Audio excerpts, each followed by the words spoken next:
They said it wasn't humanly possible. But now you can have all the power and excitement of Nintendo right in the palm of your hand. Introducing Game Boy. It's portable, it's in stereo, and it's game. Nintendo's original handheld device revolutionized gaming as something that was no longer confined to either the arcade or the home. Gaming could be portable, and despite its technical limitations, games from this era are still widely beloved. If you're looking for games that replicate the vibe of the original Game Boy, as well as some of its successors, I have a few recent titles that I think do a great job at replicating that style of game. These are also just great short games that you can try out if you don't want to commit to a game that's going to take up too much of your time. Before we get into it, if you're into indie gaming, make sure to subscribe and leave a comment down below. What's your favorite Game Boy game of all time? Alright, let's get into it. This charming 2D side-scroller was created by Casey Adkins and Robert Dome. Self-described as a yokai shooter, it was made in celebration of over 27 years of the Game Boy Color. At first glance, the game might come off a bit slow or simplistic, but in its defense, that's completely expected from a game emulating the early Game Boy feel.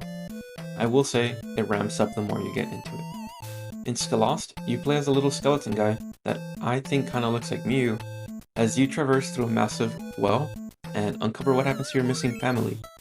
Throughout the journey, you'll come across a whole variety of different critters, some helpful and some harmful. Skalost isn't super long, with only 4 levels and a boss fight to finish it off, but each of the 4 levels are designed very well. They each feel distinct in their own way, and easy to understand at a glance. The mushroom level has lots of jumping, the water level has you diving around to get into areas, you get the idea. Skalost is the perfect length for people who are into speedrunning or challenging themselves into getting the highest score possible. So if that sounds like your type of jam, go check it out. There's good yokai variety featured, and it made me curious into researching what these creatures look like in Japanese mythology. It's one of those games that benefits from doing a little research into the real world inspirations, or just having a general knowledge on the subject. For example, the first boss is called Sir Oko, which is Lycoris spelled backwards. I found that neat because Lycoris is often associated with death in Japan. Or so Google tells me. The other bosses have cool inspirations as well. Amekujira is a large slug yokai. Akuro Kamui is a giant red octopus deity believed to inhabit Uchiura Bay in Hokkaido, Japan. And Kanioni is a Japanese yokai from the Edo period that directly translates to Crab Demon. It's also described as a retro horror, and it doesn't feel it at first, but I think it really ramps up the more playtime you give this game. Uncovering more about the world and putting it together does make the world more eerie, and the bosses, visually, start becoming more frightening the further into the game you go. The lore of the game has to be put together by the player, as the game doesn't explicitly tell you what happened, but by the time you're at the final boss, I think the horror peaks and turns more into anxiety as you get into what feels like an endurance battle while fighting for your life, knowing that if you lose here, you'll have to start the game all over. A large part of what sets the game's tone is the music. It helps with the environment for each of the levels, and it makes boss fights more thrilling. I experienced a few issues that made the game a little bit more difficult, like the shoot button changing for one level then changing back after I finished the level, but that might have just been an issue on keyboard. On controller, I didn't run into that problem. The developers have gone out and said that they want to release the game on Steam, and eventually on a physical cartridge, which would be awesome. I'd love to revisit this world and have an extended stay. If you'd like what you've seen from Skalost so far, I'd recommend going and checking out the devs' accounts to stay up to date on any news.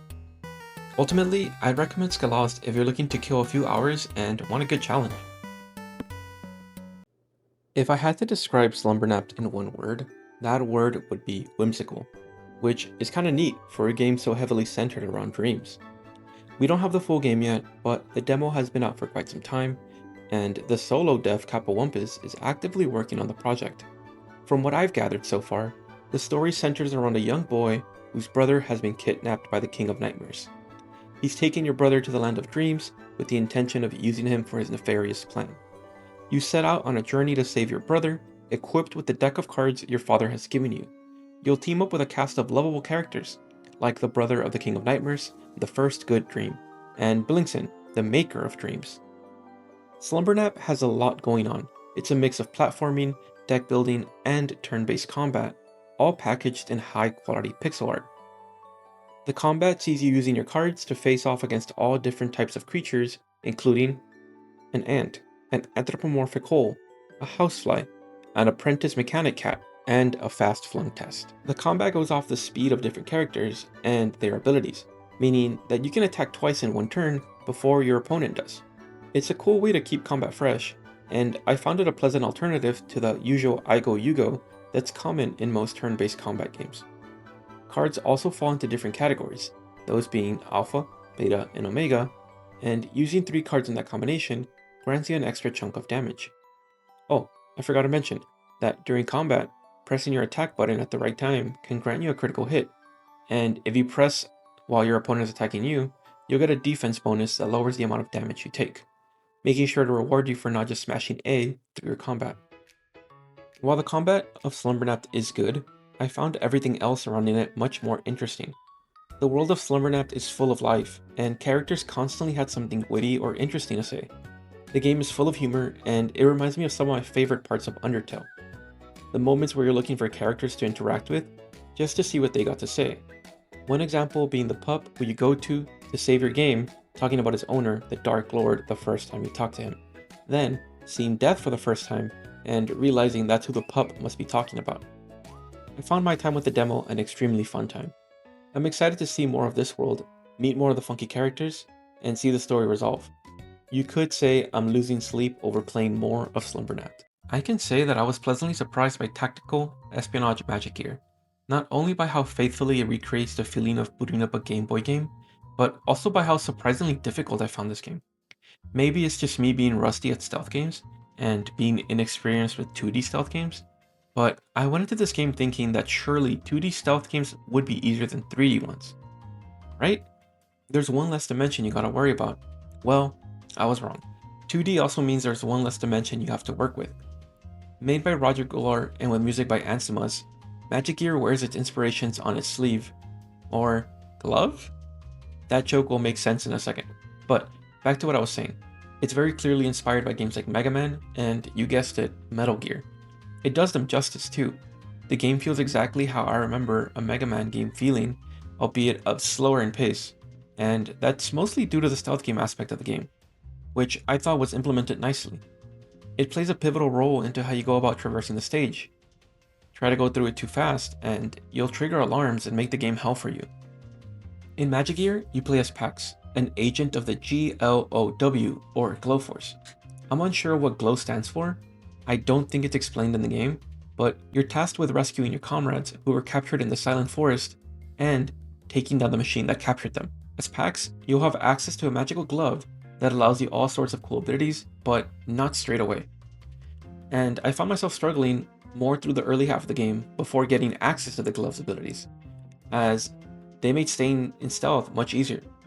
As mentioned earlier, staying stealthy is pivotal to staying alive in this game, as breaking stealth means a horde of flying machines are sent your way. These machines don't just charge at you, they also shoot projectiles, which you can deflect with a well-timed attack, but in certain parts of the map, they're essentially a death sentence. There's way too many projectiles, and the angle of the attacks can be awkward to deflect. The early struggle the game puts you through did make it so that each upgrade feels earned, and I like how despite the lack of tutorial, the game's map design made it so that in order to advance, you had to familiarize yourself with the most recent upgrade. For example, one area of the map was soft-locked by how many spikes it had. It wasn't until I unlocked the glide ability that I could navigate through that spiked area.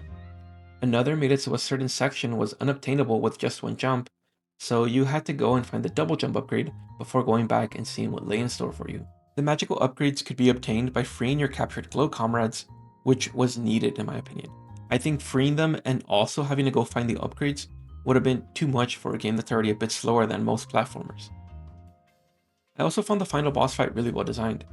I had to use all the abilities I had in tandem in order to defeat him, and even then there was still a challenge in staying in stealth. The game is kinda short, you could probably knock it down in 20-30 minutes, but it's a great time. Now that you've seen all three, did any of them catch your attention? And if you've played any of them, let me know in the comments and tell me what you thought. Also, if you're into finding smaller or lesser known titles, make sure to subscribe, and thanks for watching.